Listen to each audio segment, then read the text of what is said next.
नमस्कार मित्रांनो, किताब की आत्मा मध्ये तुमचं मनापासून स्वागत आहे. मित्रांनो, कधी तुमचं असं झालंय का? लोकांमध्ये असतानाही एकटं वाटणं, सगळं असूनही काहीतरी कमी असल्यासारखं वाटणं, कोणाशी तरी मनमोकळं बोलावंसं वाटणं, पण नेमकं कोणाशी हेच कळत नाही.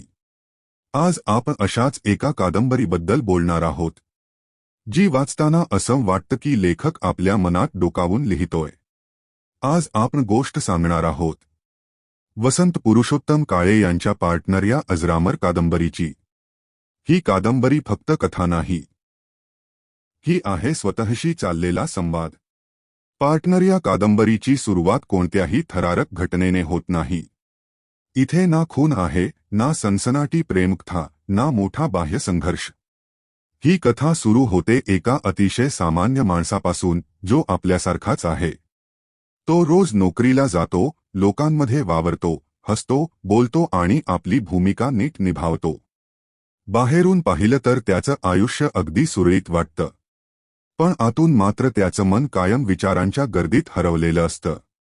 तो सतत स्वतःशीच संवाद साधत असतो, प्रश्न विचारत असतो. आजूबाजूचं सगळं स्वीकारताना त्याला स्वतःचीच ओळख हरवल्यासारखी वाटते. सगळं करत असतानाही मन कुठेतरी थांबत नाही. आणि याच अस्वस्थतेतून त्याच्या मनात एकच प्रश्न घुमत राहतो, हे आयुष्य खरंच माझं आहे का? या कादंबरीतील सर्वात गूढ, हळवा आणि मनाला स्पर्श करणारा भाग म्हणजे तो पार्टनर. तो नेमका कोण आहे, हा प्रश्न वाचकाच्या मनात सतत घोळत राहतो. तो एखादा जवळचा मित्र आहे का, जो आपल्याला बोलता समजून घेतो? की तो एखादा मार्गदर्शक आहे, जो योग्याची जाणीव करून देतो? काही क्षणी तो एखाद्या भूतासारखा भासतो, तर हे सगळं फक्त कल्पनेत घडतंय असंही वाटतं. कधी कधी असंही वाटतं की तो वेगळा कोणी नसून आपलीच अंतरात्मा आहे. वसंत पुरुषोत्तम काळे मुद्दाम याचं ठाम उत्तर देत नाहीत. आणि नेमकं याच अस्पष्टतेत या कादंबरीचं खरं सौंदर्य दडलेलं आहे. कारण पार्टनर म्हणजे एखादी व्यक्ती नसून एक अनुभव आहे. जेव्हा आपण एकटे असताना स्वतःशी प्रामाणिकपणे बोलतो आणि आतून जो खरा आवाज ऐकू येतो, तोच आवाज म्हणजे पार्टनर. कथेतील नायक बाहेरून पाहता पूर्णपणे सेटल्ड वाटतो, नोकरी आहे, ओळखी आहे, समाजात त्याचे एक स्थान आहे. लोकांच्या नजरेत तो यशस्वी माणूस आहे, ज्याच्याकडे बघून इतरांना वाटतं हा तर सुखात आहे. पण या बाह्य शांततेच्या आत त्याचं मन मात्र सतत अस्वस्थ असतं. त्याच्या मनात विचारांची गर्दी असते आणि त्या विचारांना कधीही शांत बसू दिले जात नाही. तो रोज स्वतःला एक प्रश्न विचारतो, आपण जे जगतोय ते खरंच आपलं आयुष्य आहे का?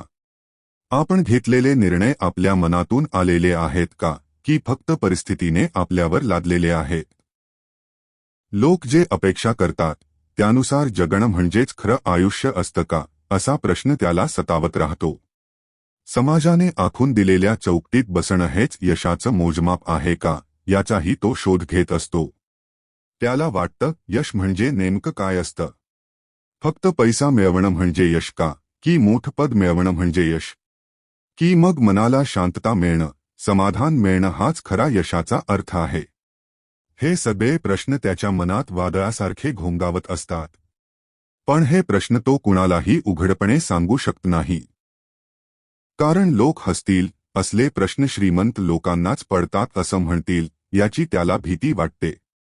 कुणी त्याला वेडा समजेल, कुणी नकारात्मक म्हणेल, तर कुणी कृतघ्न ठरवेल. म्हणून तो हे सगळं मनातच दडवून ठेवतो. पण मनात दडवलेले प्रश्न अधिकच बोचरे होतात. आणि अशा वेळी त्याला एकच आधार वाटतो, पार्टनर. पार्टनर सोबत तो निर्भयपणे बोलतो, कुठलीही भीती न बाळगता स्वतःचे विचार मांडतो. कारण पार्टनर समोर तो स्वतःला सिद्ध करत नाही, तो फक्त स्वतः असतो. या कादंबरीचा मोठा आणि अत्यंत प्रभावी भाग हा नायक आणि पार्टनर यांच्यातील संवादांवर आधारलेला आहे. हे संवाद साधे वाटतात, पण त्यामागे खोल अर्थ दडलेला असतो. पार्टनर कधी नायकाला धीर देतो, जेव्हा तो पूर्णपणे गोंधळून जातो. कधी तो त्याच्यासमोर आरसा धरतो, ज्यात नायकाला स्वतःचं खरं रूप दिसतं. कधी पार्टनर मुद्दाम टोचून बोलतो, कारण गोड शब्दांनी सत्य बदलत नाही. तर कधी हलक्या फुलक्या शब्दांत त्याला हसवतो, जेणेकरून ताण थोडा सैल व्हावा. पार्टनर कधीही खोटं आश्वासन देत नाही. तो नायकाशी गोडगोड बोलत नाही, कारण त्याचा हेतू समजावणं नाही तर जागं करणं असतं. त्याचं बोलणं नेहमी प्रामाणिक, थेट आणि थोडंसं अस्वस्थ करणारं असतं. तो नायकाला विचारतो, तू खरंच स्वतःचं आयुष्य जगतोस का, की फक्त निभावून नेतोस? तो थेट प्रश्न विचारतो, तू खोटं आयुष्य जगतोस ना, समाजासाठी, लोकांसाठी? पार्टनर त्याला जाणवून देतो की तू स्वतःपासून पळतोयस, म्हणून तुला अस्वस्थ वाटतंय. तो सांगतो की तू तुलाच फसवतोयस, आणि तेच तुला सर्वात जास्त थकवतंय. तुला खरंच काय हवंय हे माहीत असूनही तू ते टाळतोयस, असं तो ठामपणे सांगतो. हे प्रश्न ऐकायला नायकासाठी खूप अवघड असतात. हे प्रश्न मनाला बोचतात, जखमांवर मीठ चोळल्यासारखे वाटतात. पण तरीही नायक या प्रश्नांपासून पळून जात नाही. कारण त्याला कळतं की हे प्रश्न त्रास देण्यासाठी नाहीत. हे प्रश्न स्वतःला ओळखण्यासाठी आणि ख्या आयुष्याकडे वळण्यासाठी गरजेचे आहेत.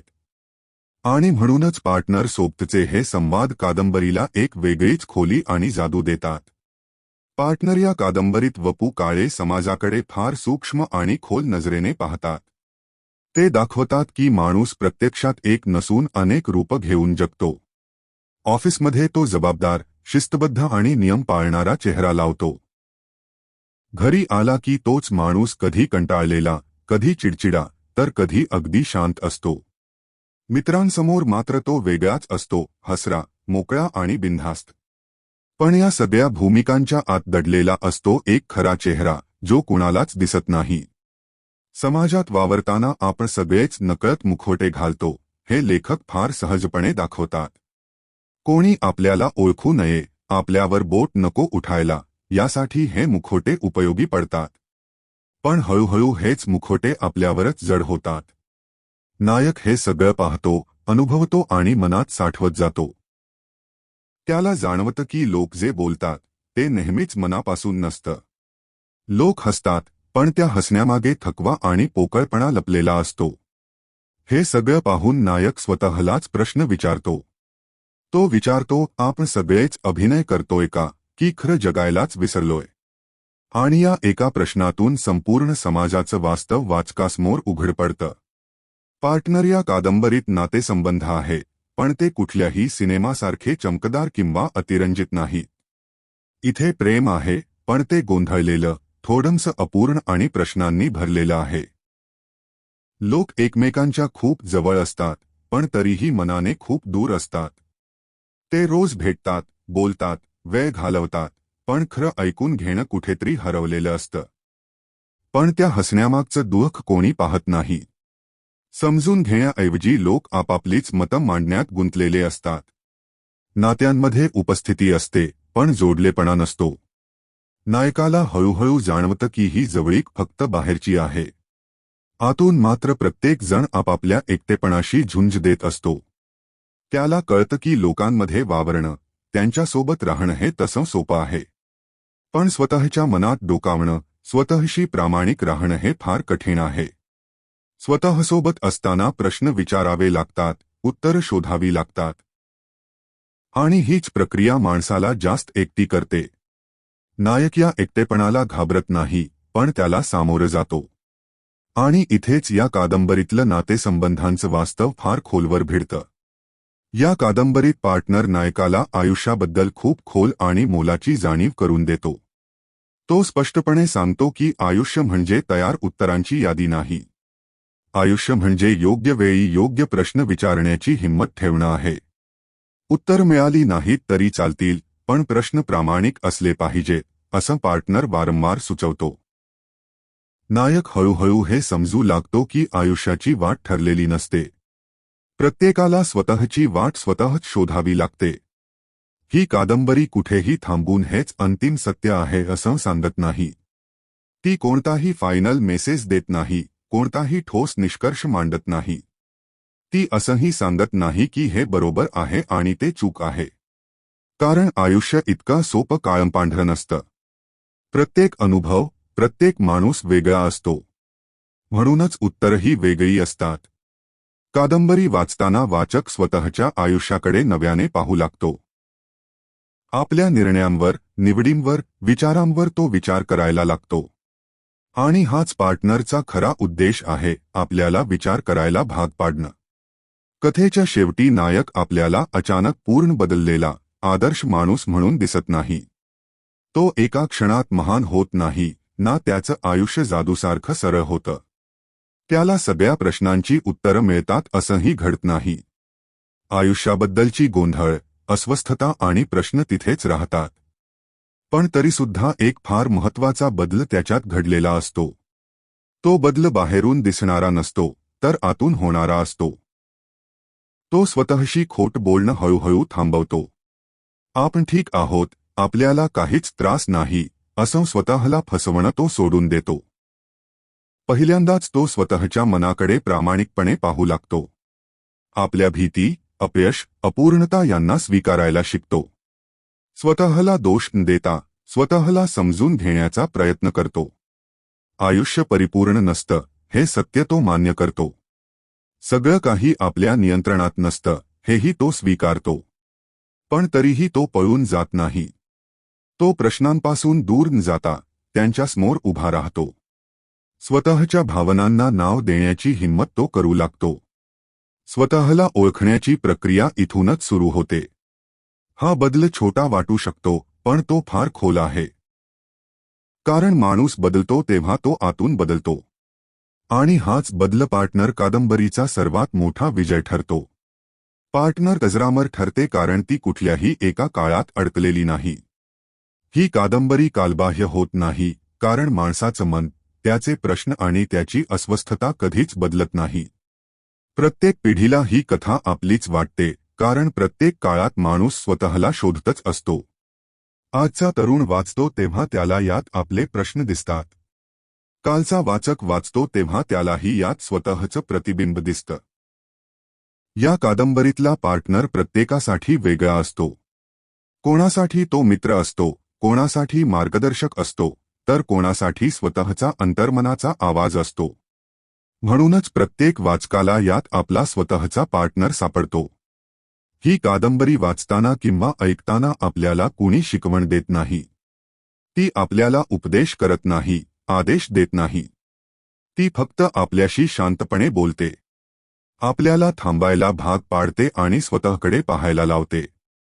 ही कथा संपल्यावर मनात गोंधळ राहत नाही, तर एक शांतता येते. आणि त्या शांततेत आपण स्वतःशी थोडे अधिक प्रामाणिक होतो. म्हणूनच पार्टनर फक्त एक कादंबरी न राहता आयुष्यभर सोबत राहणारा अनुभव बनतो. मित्रांनो, पार्टनर ही कादंबरी तुम्हाला जबरदस्तीने बदलायला भाग पाडत नाही, पण ती हळूच तुमचा हात धरून तुम्हाला स्वतःकडे पाहायला लावते. ती सांगत नाही की असंच जगायला हवं, पण विचारायला शिकवते की आपण कसं जगतोय. आजच्या धावपळीच्या, स्पर्धेच्या आणि दिखाव्याच्या जगात आपण स्वतःपासून खूप दूर जातो आहोत. आपण रोज सगळ्यांसाठी वेळ काढतो, पण स्वतःसाठी थांबतच नाही. अशा वेळी पार्टनर आपल्याला क्षणभर थांबायला सांगते. ती आपल्याला आरशात पाहायला लावते, पण तो आरसा बाहेरचा नसतो, आतला असतो. ही कथा ऐकताना किंवा वाचताना मनात मोठा गोंधळ निर्माण होत नाही, तर एक शांत प्रश्न उभा राहतो. तो प्रश्न आपल्याला अस्वस्थ करतो, पण तोच आपल्याला प्रामाणिक बनवतो. आज स्वतःकडे पाहणं ही कमजोरी नाही, तर तीच खरी ताकद आहे. कारण जो स्वतःला समजून घेतो, तोच जगालाही नीट समजू शकतो.